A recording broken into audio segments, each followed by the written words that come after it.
In this video, we'll be talking about the depth of field. The depth of field is the distance from the nearest to the farthest point in the image that is in acceptable focus. That distance may be 2 inches or 2 miles, depending on the factors involving your subject, your camera, and your lens.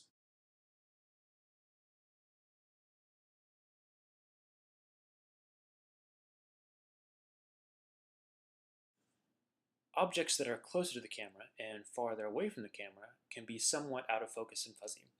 The degree of fuzziness gets worse the farther the object is from the focus distance. Aperture is what controls the depth of field. The depth of field is small with a wide aperture and large with smaller apertures. Remember that the large f numbers mean a small aperture and a small f number means a bigger aperture. A good way to remember it is that small f numbers mean small depth of field and large f numbers mean a big depth of field.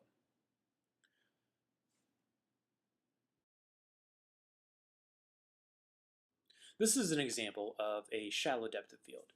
So the photographer can focus only on one palm tree while the other palm trees will be out of focus. You can also use this while taking pictures of people. So in this example, the little girl on the scooter would be in focus while all of her surroundings would be out of focus. Now the depth of field doesn't stop and start abruptly. It's a gradual change from sharp to blurry. Now there's a few things that you need to do to control the depth of field. The first is the distance between you and your subject. The second is the size of your aperture. So why would you want to make things blurry in your picture?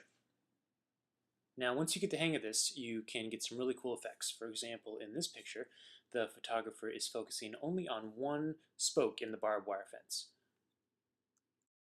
Now the opposite of this is to have a wide depth of field.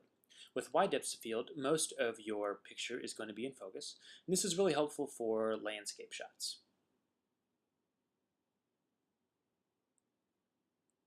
So why would we want to make things fuzzy in our pictures? Well, one reason is to show emphasis on your subject. Take a look at this picture of the crowded street. We can adjust the depth of field so that the girl is the only thing that's in focus. And so now she is the main subject of our photograph. But we can still see that she's in a crowded street. But she's not lost by all of the people that are around her. Now another cool thing that we can do by adjusting the depth of field is to blur out obstacles. So this photographer was at a racetrack and trying to take pictures of the race cars. And there was a big fence in the way. So by adjusting the depth of field, he was able to take pictures of the race car without seeing any of the fence. So he was able to get a clear picture without jamming the camera up against the fence to get it through that hole. He was only about 10 feet away from the fence. So how do you know where your depth of field is? Well, if you have an SLR camera with some lenses, it should look something like this, where you have your F number, the 16 there, and then a black dot, which tells you how things are lined up. And then the top number there is the distance between you and your subject. So that's 1.5 meters. And then anything in between those two blue lines is going to be the depth of field area.